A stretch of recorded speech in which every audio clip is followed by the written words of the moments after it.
communicate this to you. I am so glad, Brother Willie, that God looks at our potential rather than our present reality. Yes, sir. Yes, sir. Yes, sir. Because God can change the heart of any man, any woman, and He can give them the gifts of the Spirit to produce that which He has called them to do. And there he goes and picks Thomas. I mean, he goes and he goes and he picks Thomas. He goes and he picks Peter. You got any church members, anybody in your church that speaks before they put their brain in gear? I always got something to say. I always think they know it all. He had one of them. He had one of them. You have anybody in your church that blows their temper, gets upset? Pastor, I can't believe you. I just saying. James and John, sons of thunder. Why do you think they were called the sons of thunder? It wasn't because they were passive men. You know that they had to have some... Lord, I'm glad I forgot that. That didn't forget I was there. I'm about to go in the hood, Willie. I'm about to go where I was raised, brother. You know that James and John had to be confident, or only confident in who they were, or arrogant. That's cleaned up, isn't it, Willie? That's cleaned up, isn't it, buddy?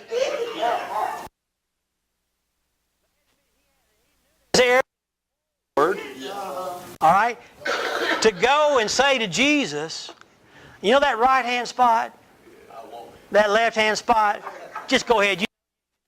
You know it's mine. You got people in your church like that. Pastor, I've been giving. I've been a member of this church. And then they thought that stuff, I'm a charter member. Mama started the church. They had one right there. Levi, tax collector.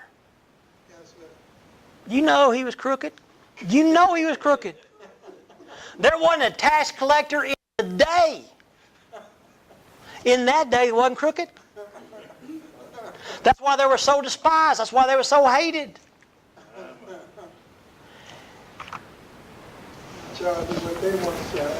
Let me go just a little further. If by chance you think that God can't use you, it is just so like God to call a guy by the name of Saul, who was persecuting the church, to be his first missionary. And he says to Ananias, listen, I want you to go to the street called Straight. I have someone there that you need to meet, and his name is Saul. And Ananias says, you got to be kidding me.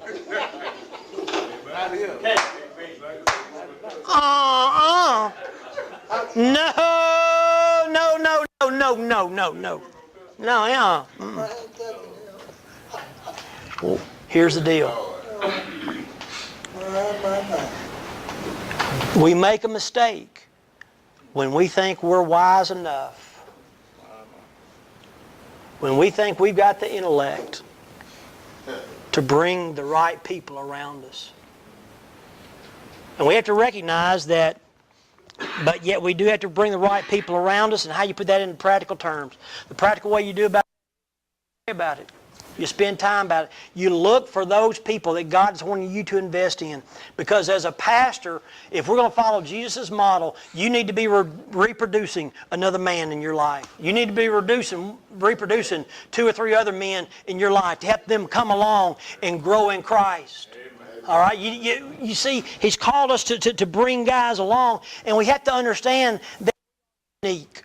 Because you see, when we begin to bring others around us, one of the challenges that we have is that we have different personalities. Yes. You guys know there's 4 basic personality types. I want to tell you something. For the longest time, I thought my wife's major goal when we got married was to aggravate me. My wife, Brother Willie, as you well know, is one of those kind of ladies that has everything has a place. And I'm looking for stuff. I can sit down and I can move my tea glass. She'll come back in the room. She'll just bump stuff out of the way. Just so she can notice. I tell you, she can find it.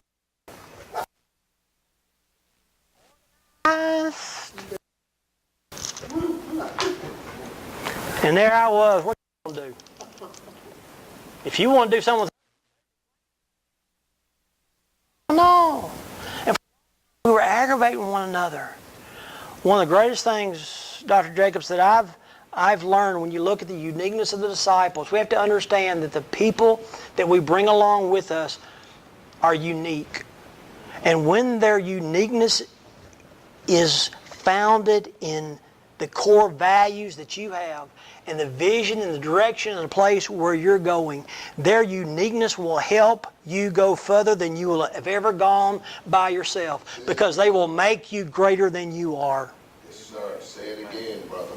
But you've got to be clear on the values.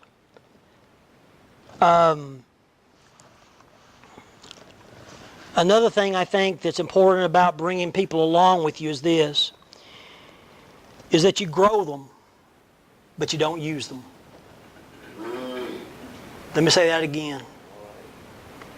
You grow them, you don't use them. The church, if we're not careful, we bring people in and give them a job and work them to death. We need you to do this. We need you to do that. We need you this. We need you that. I understand things need to be done. I understand that. But Jesus was interested in growing the disciples to know the purpose and plan of God. If they didn't understand the purpose and plan of God, and Jesus just used them for tasks, when He was gone, they wouldn't go. When He left, they wouldn't have carried on. You see, as Jesus spent time with them and they experienced the reality of who He was, they caught a greater understanding of that vision. You see, early on they... Brother Willie, you remember those early days? Yes, sir. Oh, Lord. Yes, painful. Man, we'd talk about vision.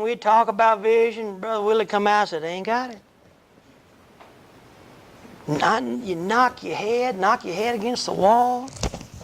Let me just say this to you. Not everybody's going to have it. And we're scared to death to let them go. Sometimes you got to let them go. Now, I'm not saying be ugly. I'm not saying give them ultimatums. But let the vision and direction determine that path. Because when they understand the vision and direction, when Jesus left, did they not do the same thing He did? Well, the Bible says they gathered together to pray. And being filled with the Spirit, they practiced what they saw Jesus do. Because they were committed to that. Now let me say this, and I don't mean this in a bad, ugly way. It does take time. 3 years. Can I tell you, to get to where we are here tonight, it has taken us 5 years. 5 years. You're right, bro. 5 years. And there's people all across our state rejoicing at what God is doing. But it's taken us 5 years. Now let me say this to you. Here's the reason why you got to have vision Spirit-filled leadership. On April 16th, I shut down. I have been out of the office, out of work,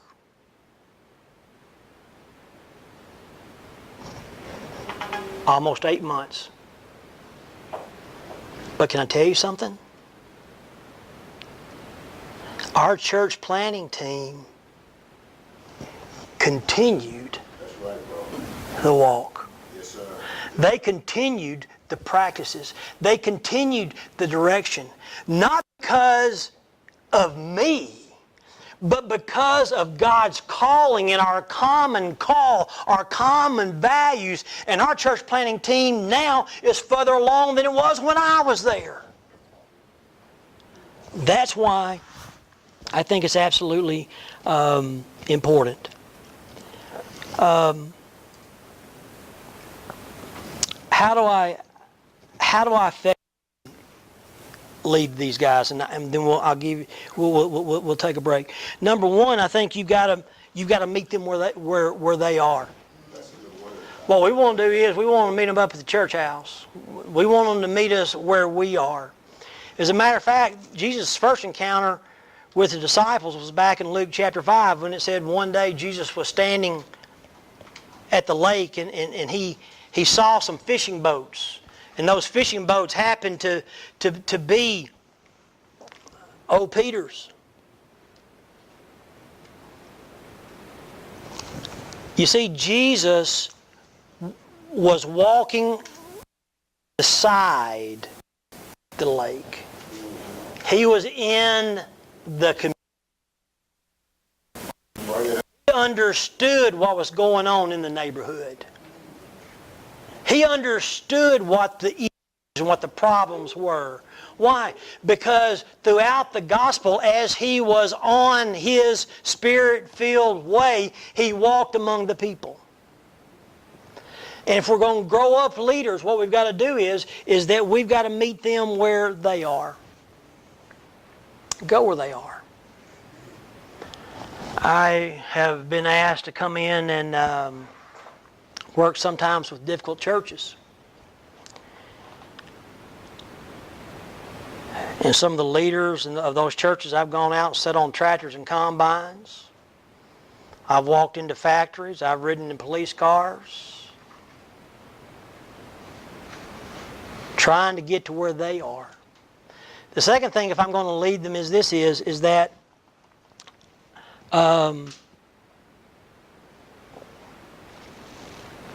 I've got to use language that they can. Jesus talked about this. He says, listen, I want to make you fishers of men. They understood the terms. He took a biblical issue, a biblical concept of God's purpose of redemption.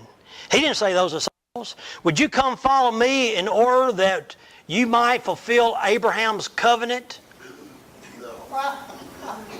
That's what he was doing. Hey, let's go back. Didn't God say to Abraham, listen, I want you to go, I want you to come and I'm going to show you a place that you know not of? He called him to go.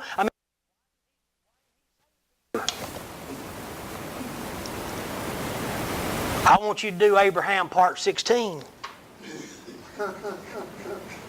Peter didn't understand the language. But he did understand fishers of men. And gentlemen, when we preach, our purpose is to communicate a timeless gospel in terms and ways that our people can.